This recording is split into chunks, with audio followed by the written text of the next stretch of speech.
Hello, hello, hello, everybody. I am super excited to be here with you today because what I'm going to be sharing with you is how you can attract those prospects who are able to pay your high ticket fee and obviously then become clients, right? So one of the biggest complaints that I hear from coaches and consultants is the majority of the inquiries that they get about their programs tend to be from people who can't afford them.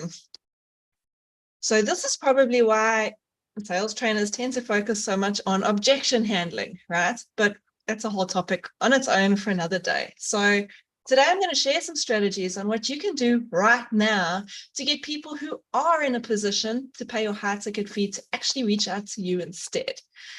For those of you who are watching me live, won't you jump on and give me a comment and say hello so that I know that you're here.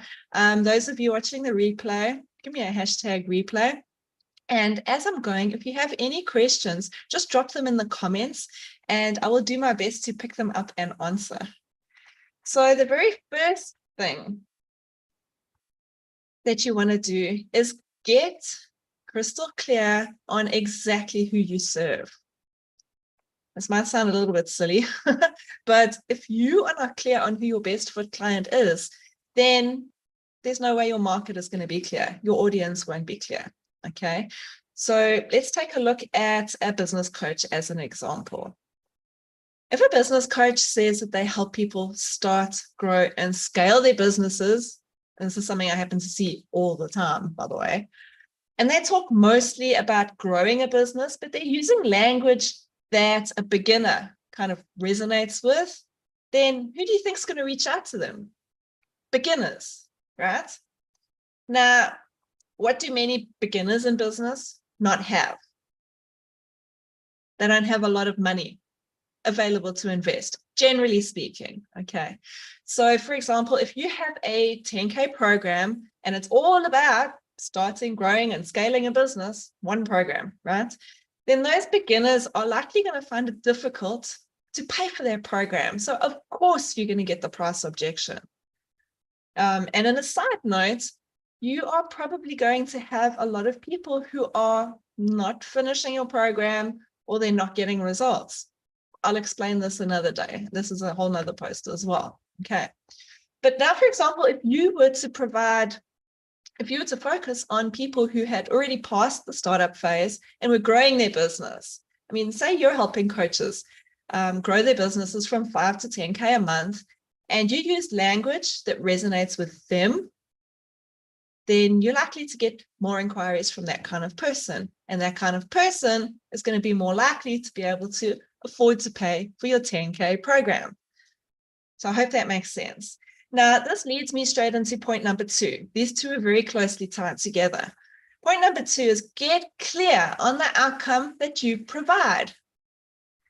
So if you're not clear on the big outcome you provide, because perhaps you're working with too many different people and they all get different kinds of results, then of course that's going to make it really, really difficult for you to confidently state exactly what outcome people are going to get from working with you.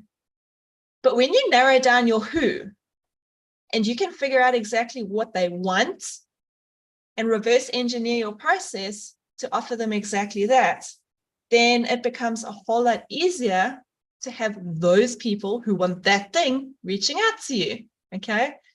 Most coaches and consultants also tend to use really vague terms in their marketing, like, I'll help you live your best life.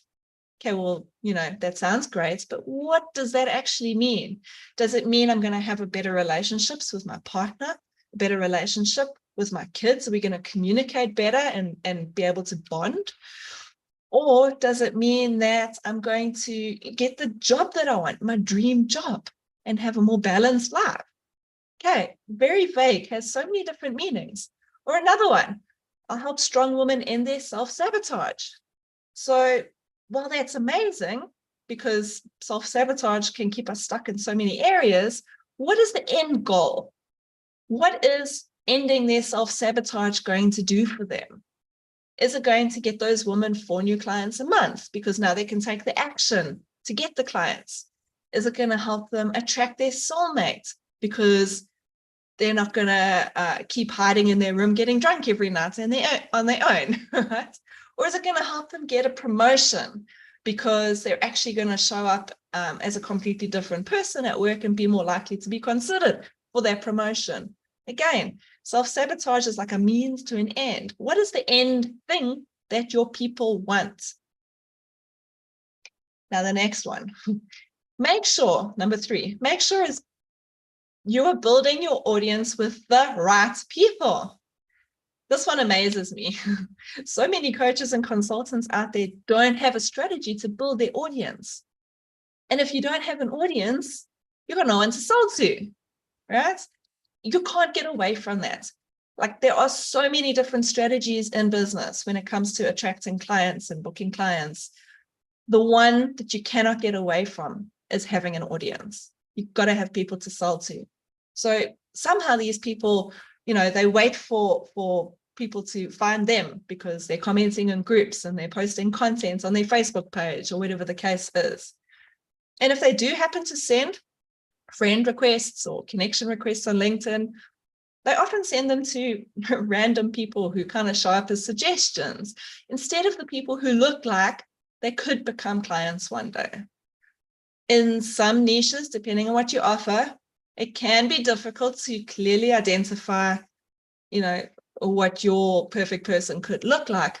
But that's where you've got to really know and understand your market and understand the characteristics to look for, the traits to look for, and that kind of thing. And you can still find them.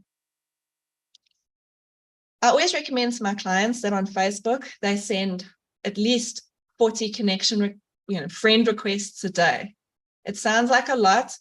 You got to break it up into batches of, say, 10 to 15, a couple times throughout the day. And it actually goes really, really quickly once you get the hang of it. On LinkedIn, you can send 100 connection requests per week. So we just break it down into 20 per day. And it's done really, really quickly, especially if you have Sales Navigator, which, for those of you on LinkedIn, I recommend that. I don't get any commissions. Unfortunately, LinkedIn doesn't pay us for promoting Sales Navigator, but it really, really, really does make it so much easier to find exactly who you're looking for. If you have questions on that, reach out. I'm happy to answer. So as long as you keep building your audience every single day, you're always going to have fresh, new eyes on your content, on you, on seeing what it is that you do. So there's always new opportunities coming into your pipeline. The 4th one, use their language. Okay, to make your content resonate with the person who you want to have reach out to you, you've got to use their language. You've got to say it how they would say it. So often I see coaches evolve and they'll start off working with beginners. I mean, it's kind of natural. And then they'll evolve and they will, as they get more advanced, they want to work with more advanced people. But because they haven't yet worked with the more advanced people or enough of them, they haven't experienced and been around them enough, they still tend to use the language that the beginners resonate with because that's what they're used to. So, of course, what happens? They keep getting the more beginners reaching out to them when who they really want is the more advanced people. So for those of you in that kind of situation, you want to get into groups where the more advanced people are.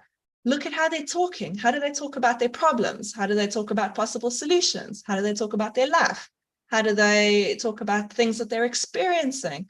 Really jump in and get on calls with them.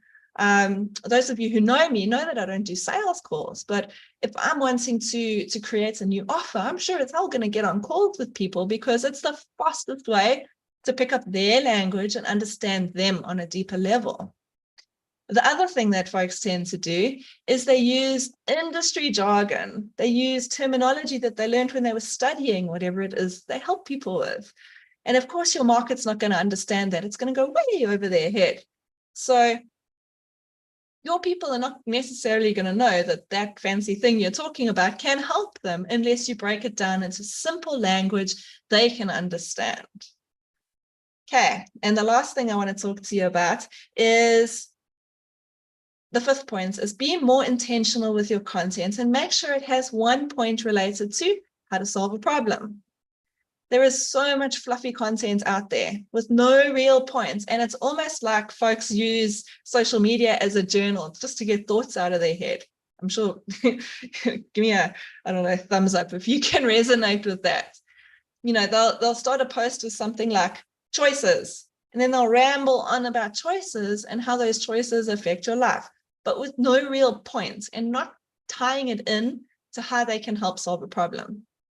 Or they share a lot of motivational or inspirational kind of posts. So you want to make your content clear, concise, and related to the work that you do with your clients. So think about it from your audience perspective, specifically your ideal client's point of view. How will that post help them? Do they care about the topic? Will you give them an insight as to how they can solve a problem that they've been trying to solve for a long, long, long time? Will you change their perspective on something and how they can get what they want? So your market doesn't care about you and what you're good at and all the things you've done, how many certificates you have. They don't care about your thoughts on choices. What they care about is how this all relates to them and what they want. So with my content framework, we get right to the point in every single post. So we'll start off a post with something like, you've been taught that boundaries are necessary, but here's why setting boundaries can actually be really bad for you. And then we'll talk about that, and that gives them that perspective shift that, in fact, this is one of my clients. I believe that you got to have firm boundaries in place to kind of protect yourself, your energy, your time, and so on. And in actual fact, what I learned from him was sometimes we set boundaries too firmly, and then we don't allow ourselves to receive, good things, love and support and things like that we need. So if that interests you, let me know and I'll put you in touch with him. He's a really cool guy. Here's another example. You actually shouldn't ever need to handle objections, because you should only be talking to prospects who have been pre-sold on your solution and ready to buy. Here's how you can do that. And then we'll go into explaining exactly how to pre-sell your programs, pre-sell your offer, so that you don't get objections at the end of a sales conversation. The other way we do it is through the use of stories and analogies, because I'm sure you've all heard stories sell. And it's true, because people can connect to stories like on a personal level. They tend to stick in our brains. So this way of writing is really simple. It's a lot of fun. And what makes it even better is it directly results in attracting the clients that you want, not the ones who can no longer afford you. There's a lot more that I could share, and there's a lot more detail that goes into all of this.